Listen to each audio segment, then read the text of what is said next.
What is up, everybody? My name is Meat Fueled Mass. I will be going through today why Paul Saladino is a complete liar. Now, a lot of you guys, ever since he blocked me when I made my first initial video on Instagram, have been asking me, why do you keep talking about Paul? Are you trying to get clout off of him? No, I'm trying to tell you to not listen to his advice, because when I did for a pretty long time, and I thought that eating meat plus fruit was totally fine, I completely ignored the Randall cycle. I thought ketosis was bad for you.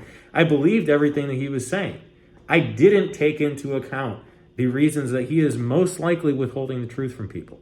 And today we're going to dive into that. I've made concepts about this on Instagram. I've talked about this many times in short form, but I have never broken this down in a long video, YouTube style. I have never broken down my full logic as to why you should not touch Paul Saladino's advice with a 10-foot pole. So today we're going to get into that. So first and foremost, who is Paul Saladino?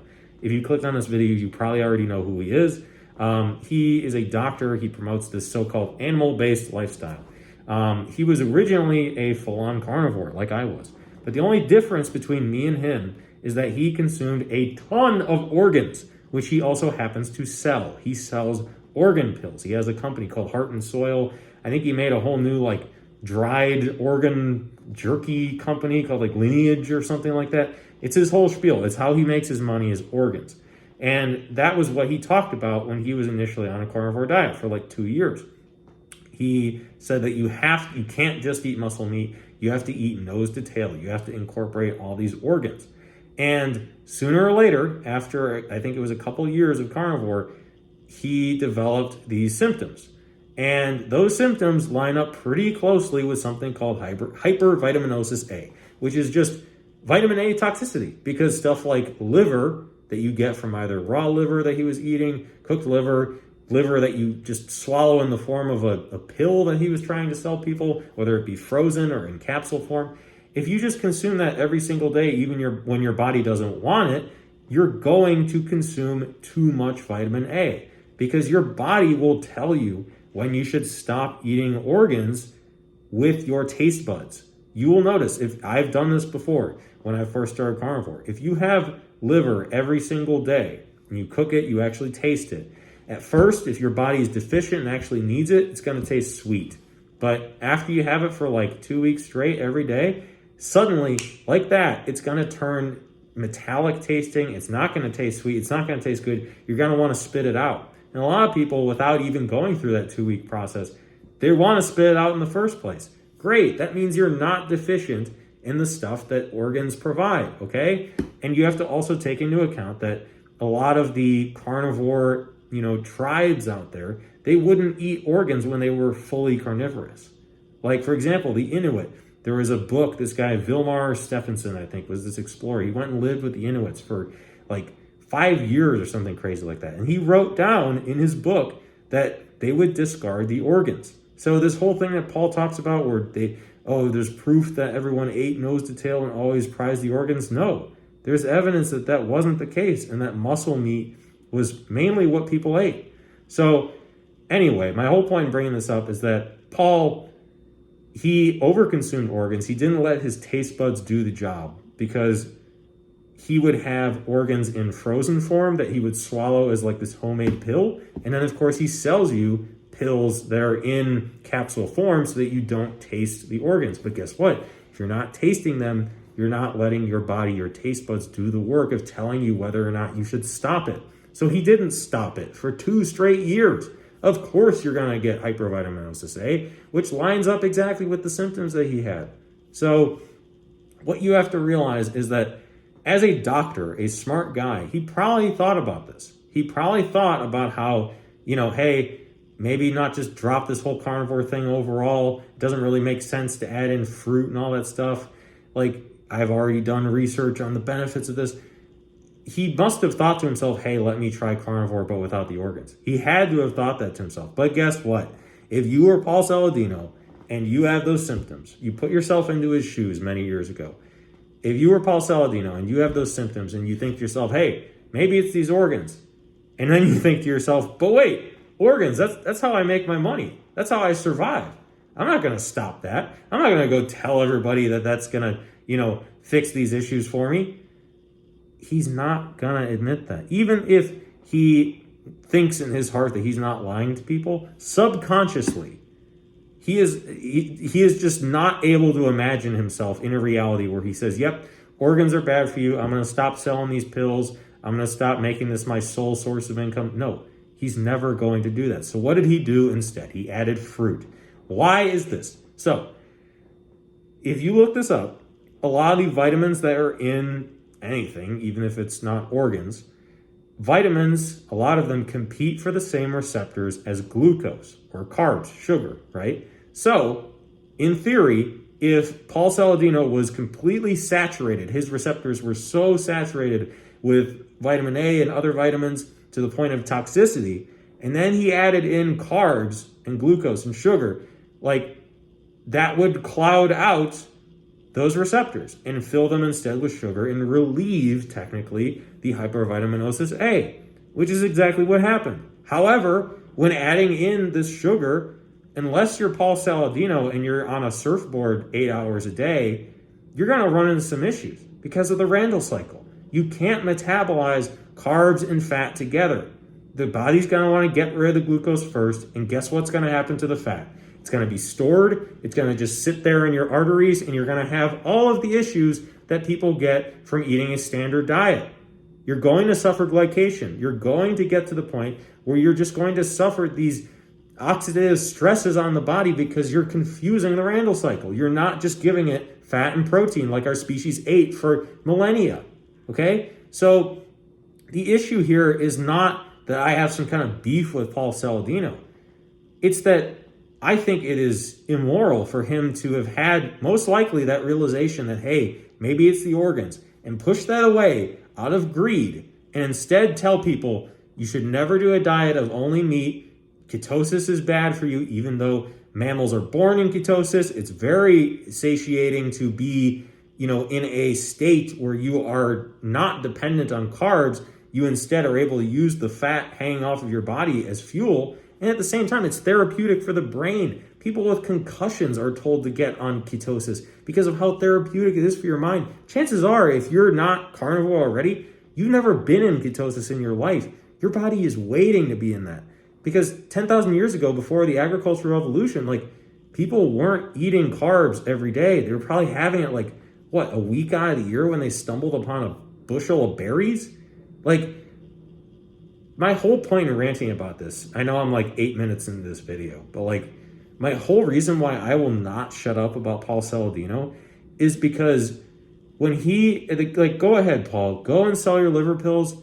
Go tell everybody that, adding in meat and fruit is okay, but do not tell people that long-term ketosis and straight up carnivore is bad for you when you never did it. You always kept in the organs. You never did it the way that we do it, okay? Because guess what? When you tell people to not do it, when you tell people it's dangerous for them, you know what you're doing?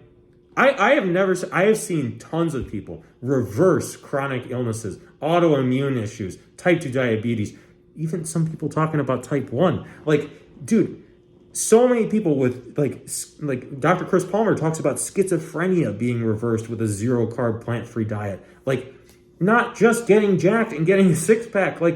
You don't see people going on this meat and fruit diet where you keep in the carbs, keep in the honey, all this stuff. You don't see people like that just reversing illnesses that doctors tell them they're going to live with for the rest of their lives. You don't see that dramatic of a transformation. Sure, eating meat and fruit is better than eating a Big Mac every day. But when you want to talk about using nutrition to fix people's health, to take them out of this doom and gloom scenario that I was in, that a lot of people are in, where you listen to the doctor tell you, oh, that's just how you're going to be for the rest of your life. You just got to deal with it. You got to take this pill. You got to take this cream for your skin. You got to do this, all this stuff.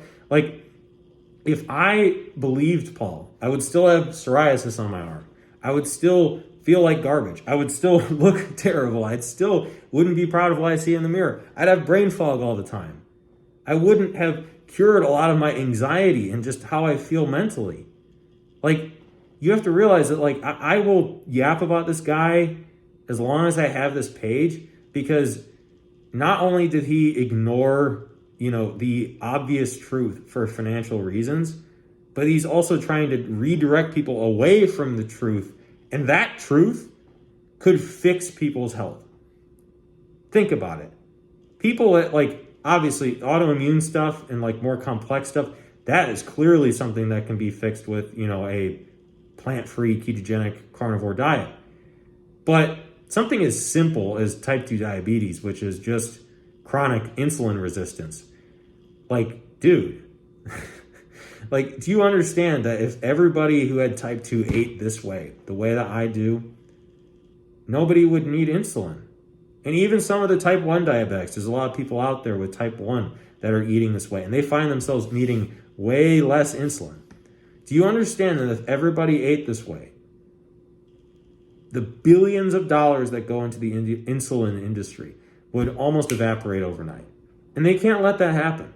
They can't let that happen because of how special this method is of going back towards how our species lived for millennia prior to agriculture, which was not that long ago, okay? Paul is depriving people of that realization. Because maybe you'll feel a little bit better on meat and fruit compared to eating, like I said, McDonald's every day. But are you going to reverse chronic illnesses? Are you going to change your life? Are you going to go from not being able to speak to sitting here? I think I'm 12 minutes in this video. I grew up with all these issues. My brain didn't work properly. I was sad all the time. I couldn't think straight. I had brain fog. I couldn't focus on anything. And as a result, I was unemployed. I had no idea where I was going with my life as a young man. And to make that all worse, I physically looked horrible. I had just eczema, psoriasis, all this stuff on my arm that I went to the dermatologist for. I had stuff on my face, acne. I was fat. That's the least of all those problems. I looked like garbage. I didn't like being in this meat suit. And as a result, I wasn't grateful. And when you're not grateful, that blocks you from knowing God. Okay? Because when you are present and in the present moment, you have no choice to be grateful for the breath that God has put into your lungs. But when you're instead just focused on all these ailments and stuff that the modern world presses onto you, and you think there's no way out of it, you just feel that much more lost. But if we can get people to fix these table stakes issues by fixing their insulin resistance, because that is the root of so many different inflammatory conditions, if we can fix that, people's lives will change on a mass scale. But maybe Paul Saladino won't be able to sell his liver pills anymore. So he's not going to be on board with it. He's going to tell you that ketosis is bad for you long term. But people like me, the thousands and thousands, maybe millions of people that have done pure, honest carnivore and changed their lives and still have been doing it for years on end strong. Same for me, my whole family, tons of people out there. When you don't do it with the organs that he's trying to sell you, I'm going to eat this way until I'm dead. So until people decide to follow the money and look at Paul Saladino's incentives and actually decide for themselves that this guy is not telling the truth, most likely, I'm going to keep talking about this. So thanks for listening to my long yap. I know this is the first time I've put this into YouTube form, but this is an important message. And you guys might think I'm just trying to squeeze clout out of them. No, I'm trying to prevent people from wasting years and suffering the health consequences of listening to some guy who isn't willing to follow the science, follow the principles that he knows are true, simply because he wants to sell you some supplements. Because I, for the most part, don't really take any supplements. I take some vitamin D, maybe some minerals and stuff like that, but I'm not trying to sell supplements, man. So that is the most important thing here, is to understand that Paul Saladino has incentives to lie, and it's sickening. So that's just what I want to bring home today as far as my point about Paul. But I want you guys to know that having extremely great health is not that hard. Follow a very fatty carnivore diet. Cut out all the plants. Get in the gym. If you want help getting in the gym, figuring out how to work out properly, use work capacity training to adapt to ketosis faster, hit me up. We'll talk. I have lots of clients that I've been helping to do the exact same thing. But even if you just follow all the advice I'm putting out here for free, the stuff that changed my life, you'll be ahead of 99% of people that are suffering from stuff they simply don't have to. So if you're going to make like one change to your health, just follow this diet stuff. Then you can think about working out, all the other stuff. Like, fix the table stakes stuff first. Stop listening to Paul. List first. Obviously, I'm incentivized to tell you to, hey, listen to the crazy masked man here, but also listen to God. I'm not trying to make this all religious, but I got on my knees and I prayed for an answer when I was suffering with a bajillion different health issues. And then I found this lifestyle, this way of eating, how I live now.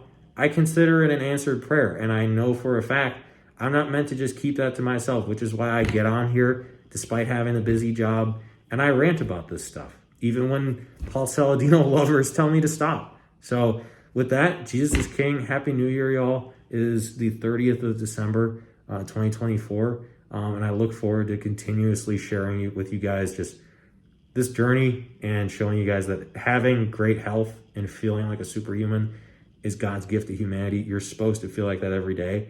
And it's way easier to not feel like garbage when you don't listen to Paul Saladino. So hit me up with any questions, comment your thoughts below. Let's do a little Q&A. And yeah, expect to continue to get these posts from me every day here on YouTube.